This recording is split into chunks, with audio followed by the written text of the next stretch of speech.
Hey everybody, it's Anna J. Walner with the Author Library, and today I am thrilled to have with me Ace Antonio Hall. Ace, would you like to introduce yourself? Hey, Nzondi is the new. I'm Nzondi. What was it? Formerly, like Prince says, formerly known as Ace Antonio Hall. You can call me whatever you like. I have 22 different nicknames. Just happy to be here. I'm a science fiction, horror, fantasy, urban fantasy writer, and I just love your backdrop, the Prada. Oh man, it makes me feel good just looking at that Prada. Yeah, so it's a good start. I feel great. Thanks for having me. Awesome. Yeah, I definitely wanted to mention, guys, that Ace and Zondi are both the same person, and so he writes under two different names, so you can find both of the all of his books under either of those names. Just wanted to go ahead and put that out there. I will have links in the description for you guys to check out, and but I know that everyone leads off with the big thing first. I mean, like you said earlier when we were just talking, it's like an Academy Award. It's like a Grammy. So let's just get to it. Honestly, the Bram Stoker Award is for those who don't know what it is, can you tell them a little bit about it and what your reaction was when you got the news?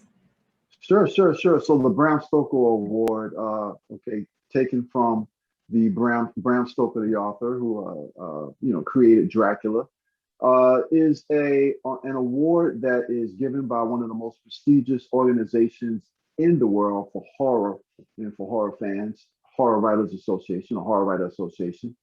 And that award is voted by some of the literary luminaries of the world, and it's just for anyone who loves horror, who writes horror, it's just one of the most distinguished, probably the most distinguished award one can receive in their field.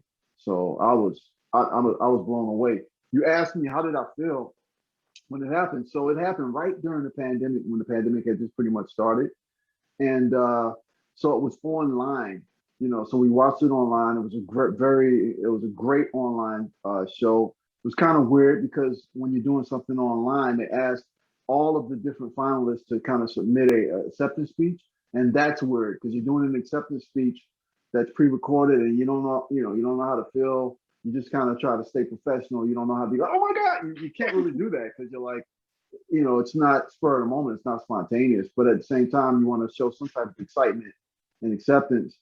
And it happened right. My mother was in the hospital for respiratory failure, so it happened pretty much a little after she had gotten in the hospital, and I won it, and I was so happy because she finally was able to see her son do something good, finally do something, And I'm sure she'll say I probably did a lot of things, and so I received it maybe several days right before she passed away. So it was kind of like a bittersweet time for me. One of the best things that happened in my life at a time that was the hardest. When they called my name, like anyone, my mouth was agape, dropped right on the floor. When I was able to kind of scoop my mouth back up, I probably peed in my pants. So it was amazing, and to this day I still can't believe it. And I'm just very grateful and happy, and it makes me want to just do better and write more and more stuff that people can kind of relate to and love and get scared of. No, that's amazing. Yeah, I can see how that would be something that it would be like, yeah, I'm doing, absolute validation. My stuff is good. Let's keep going. I got so many ideas. And so, yeah, it's like the USA Today or New York Times bestseller list, here in the US. So it's that big of a deal, guys. Wait. Aren't you a bestseller? I'm an Amazon bestseller and Barnes and Noble bestseller. Kudos to you. Thank you. But I am not cool enough to have in the background, although I do have the Prada, I'm not cool enough to have Bram Stoker Award in the background. You got me beat. You got me beat. Where is it? Let's see. my finger, yeah, right there. There you go. Right next to the Incredible Red Hulk. I love So to see it. yeah, that's so awesome. Now, Thank you. hardly anyone can get to say that. So something to really be proud of. Yeah, yeah, absolutely. Thank you. I'm And very grateful. Oware Mosaic is the book that won the award, which released So close. last. Sorry? I said so close. Oware Mosaic. So close. Oware Mosaic. Okay. Yeah. And it released last year, which, first of all, Oware, where did that name come from? Does it have a specific story?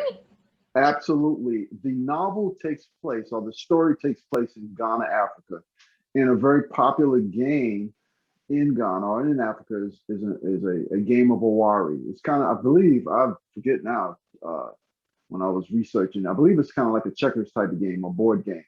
Okay. And so I just kind of took that idea and made it in Oware Mosaic. It's a game called The House of Oware, where it's a virtual reality game where you can go in and solve cold cases. So the characters in the book, the protagonist, Feeny Zoe, XO, like in love, like in Kisses and Hugs. Feeny Zoe, since she was a child, had been studying or doing cold cases, and by doing the cold cases and solving the cold cases, developed such a distinction or a skill to become a coroner or a medical examiner at an early age.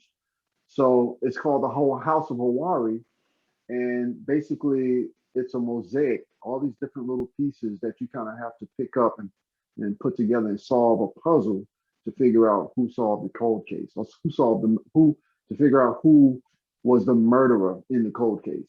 So that's kind of where the name came from, Oware. Oh, wow. That is really, really interesting. So Thank you.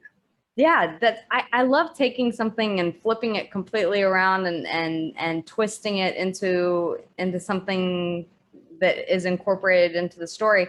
It's just Oware is such an interesting name. I knew there had to be some kind of story behind it. But it follows. Sorry, no, go ahead. I was just gonna say I call that like my cookie cutter approach, or my chocolate chip cookie approach.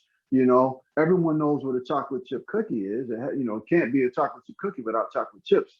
But I kind of put my own little ingredients in it. So I take something that people can relate to or people have tasted before, put my own little ingredients in it, mix it up, and come up with my own cookie.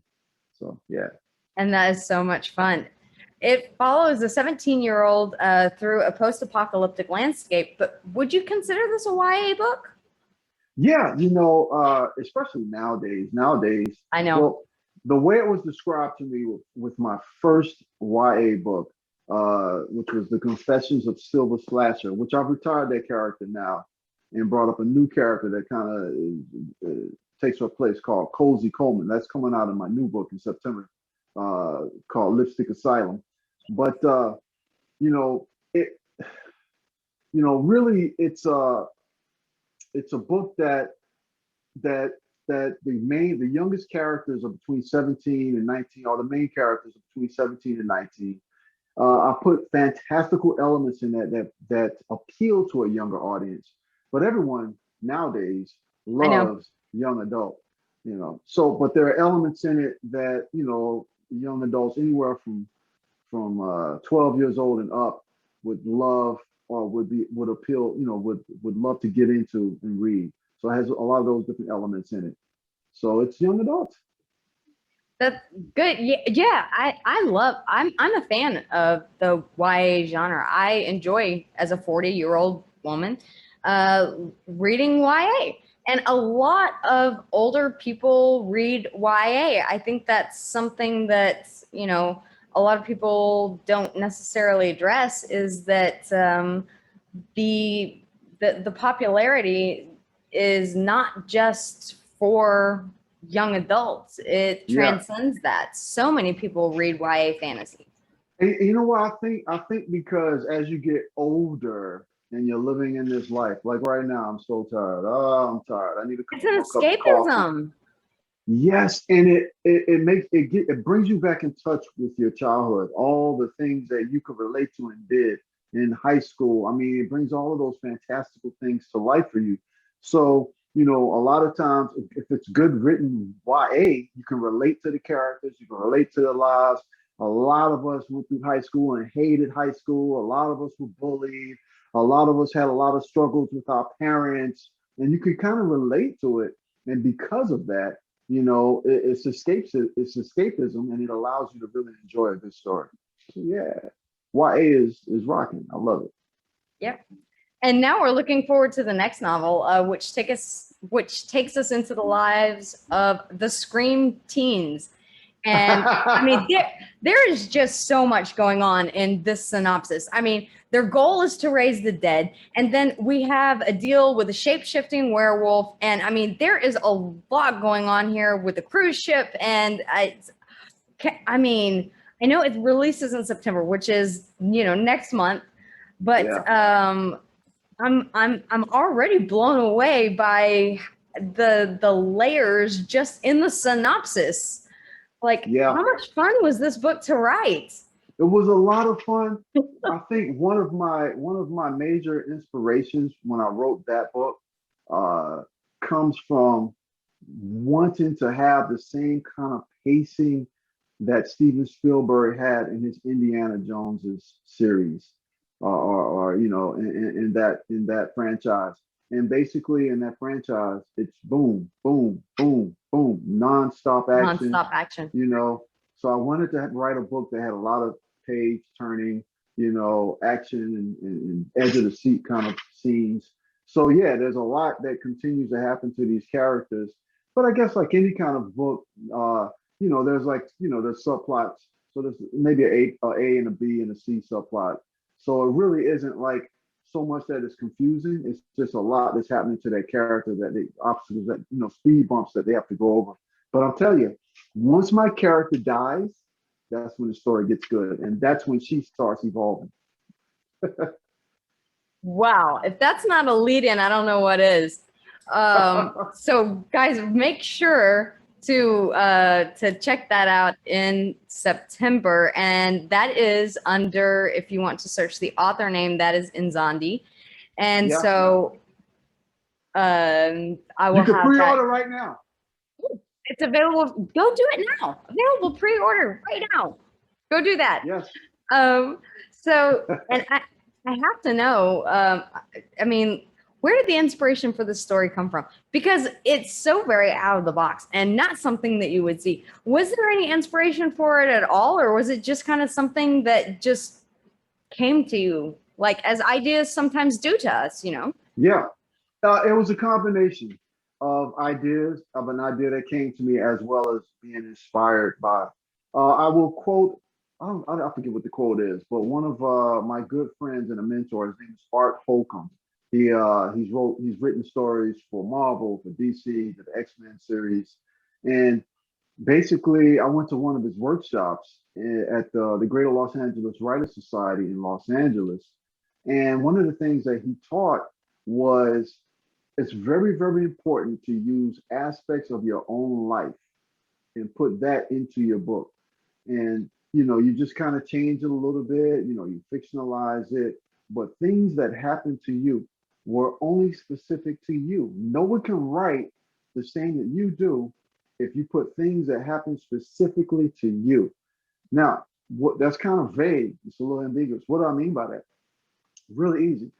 I was in Chicago a couple of weeks ago, visiting my girlfriend's parents, and on the way, the 112-mile drive from the O'Hare Chicago airport to her brother's house in Peoria, Illinois, the 112 miles, it was at night, and I'm driving, and I saw all these red blinking lights over the entire horizon at night. And I'm like, it kind of freaked me out because it wasn't just like on one side, it was as far as you could see from the left to the right. And I'm like, what the heck are these blinking lights? At first, I thought it might have been like an airport strip or something like that, but it was too far. It was too wide. I'm like, what the heck are these blinking lights?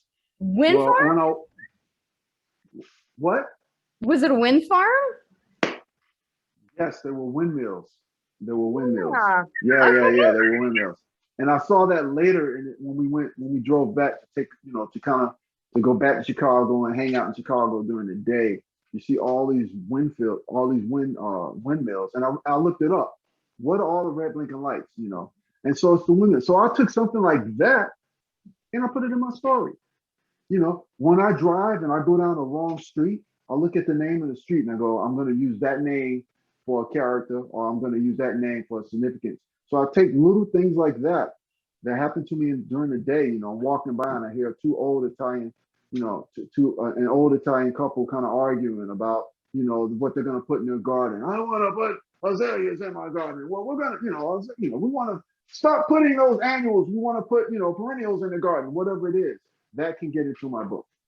So I take these things, these experiences, these life experiences, a butterfly landing on a flower, and I just kind of stare at it a little bit. And I say, wow, what if I had 100,000 butterflies kind of just float up, and you have this visceral vision of seeing these thousands of butterflies come up, and once they fly, you see a Black Panther underneath it, coming towards you, stuff like that.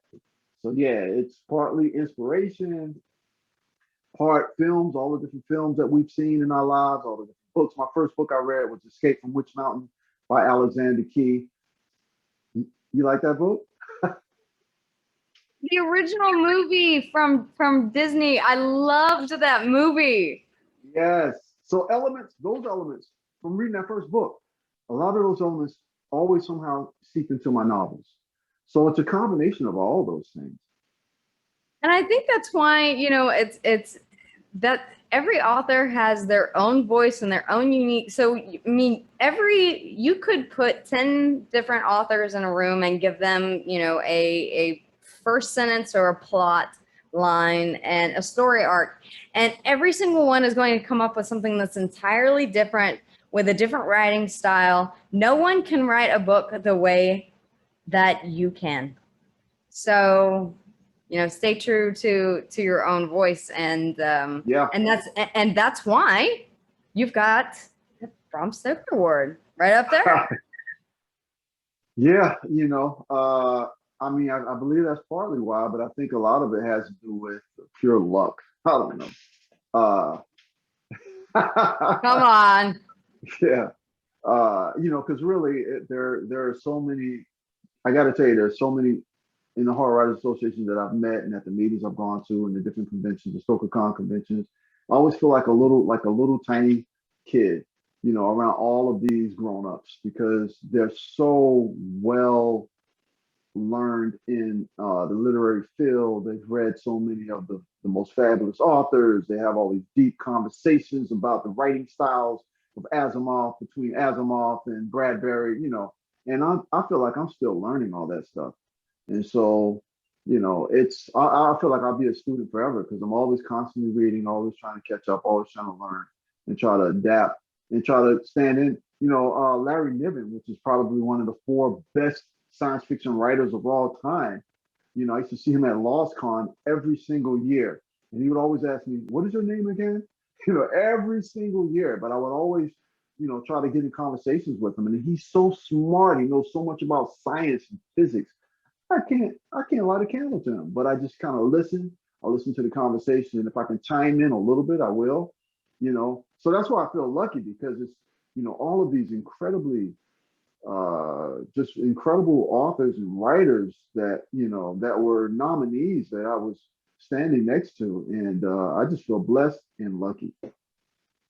That's the great thing about being an author, is that as we write, we don't stop learning. So throughout the course of our entire career as authors, we will continue to learn just by having to do research for some random piece of information. We learn something new. So it's always a learning journey, and the further we get into it, the more we learn. So that's kind of the cool thing. Anna, let me ask you. So when you're doing research, do you get lost sometimes in the research and kind of have to turn yourself off? I do. I will go down these tangent rabbit holes, and I'm like, because I'll see something and that I'm researching, like Aboriginal culture, and I'm like, oh, that's a very interesting piece of history. I want to know more about that history, and then it takes me back to like 18th century Europe, and then I'm all of a sudden researching 18th century Europe that has nothing to do with what I'm writing, but I'm enthralled in it, and I'm like, okay, this is really cool. Okay, time to get back on task. Yeah, yeah. And isn't it crazy? Because so then when you learn this, I don't tell me if you're like this. I learned this all of this information, and I want to tell people what I've just learned, and you try to, during the first draft or the second draft, I put all this information in. And then, like, I remember when I used to be in a critique group called SoFan with the Greater Los Angeles Writers Society, and the authors would read it and they say, "Dude, that's an info dump. It's too much information. Yeah, You gotta, tone it down." I'm like, "But I learned all this great stuff. I want everyone to know that I was able to creatively put it into my story and make it work." And usually, all of that stuff is like one sentence. You do like 3 hours of research for one sentence. yeah. I know. My parents, my family give me hell about that. They call me the walking Wikipedia. They're like, just call Anna, because she'll know the answer to it. So I get these random phone calls in the middle of the night, and they're like, asking me these random questions. I can't think of one right now, but because they're just so random, and I'm like, and I answer it, and I'm like, oh yeah, that was Magellan. Or that was 1492, or that was, Wow. it was Croatoan that was carved into the tree of the first settlement, in the United States. Wait, okay. I don't even know what that is. What is that? A what now? What telling? Tell me what you're telling. What? No, it just the first civilization that was started by Sir Walter Raleigh was in North Carolina, and it was completely wiped out once he came back from going back to the old world and bringing new people.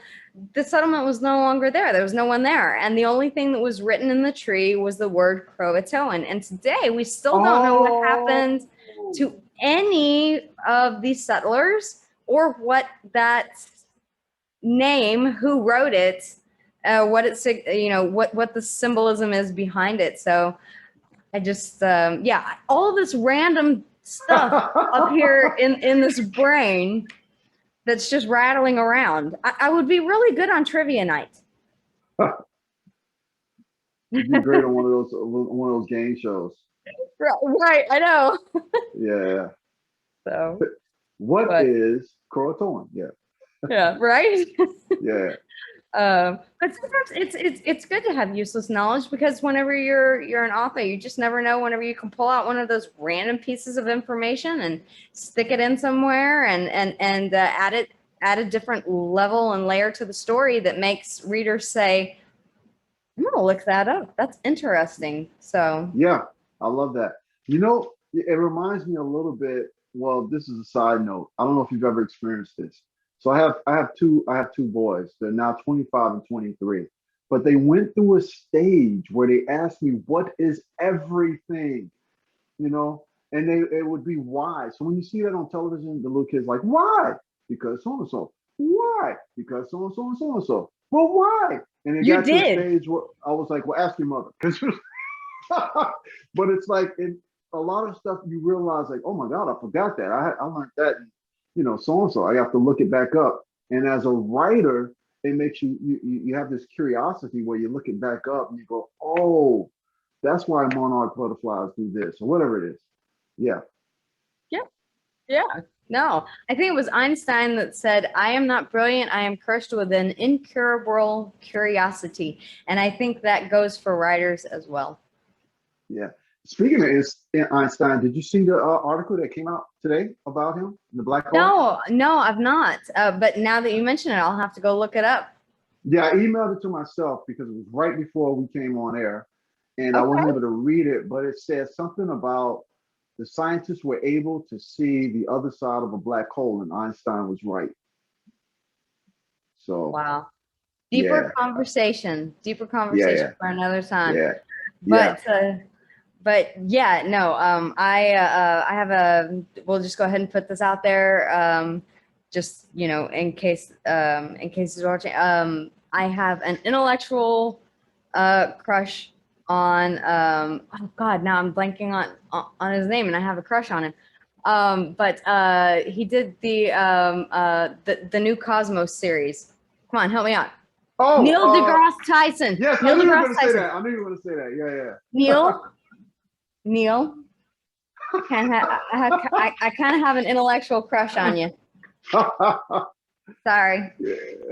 But all of that I find exceptionally fascinating. So yeah, he's fascinating. He's fascinating himself. Yeah, absolutely. Oh God, he's amazing. Anything with him on it, it's an immediate stop and watch for me. Yeah. You're like click. Oh, yeah. Neil. Record. Put it down. Put it down. Yeah. Exactly. Yeah. Well, Ace, thank you so much. This has been an amazing conversation. I've had so much fun. Thank you for coming on the show, everyone. Make sure to look out for it is lipstick.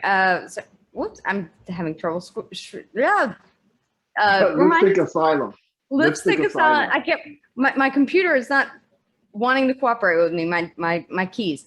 Lipstick Asylum releases in September. It is available for pre-order now. Go check the link in the description below and check out the page, the Amazon webpage, and go ahead and pre-order.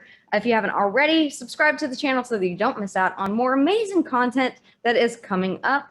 And again, thank you so much for being on the show today. I greatly appreciate it. I had so much fun. Namaste. Thank you. Namaste. Everyone else, stay safe, stay healthy, and we'll see you again soon. Bye.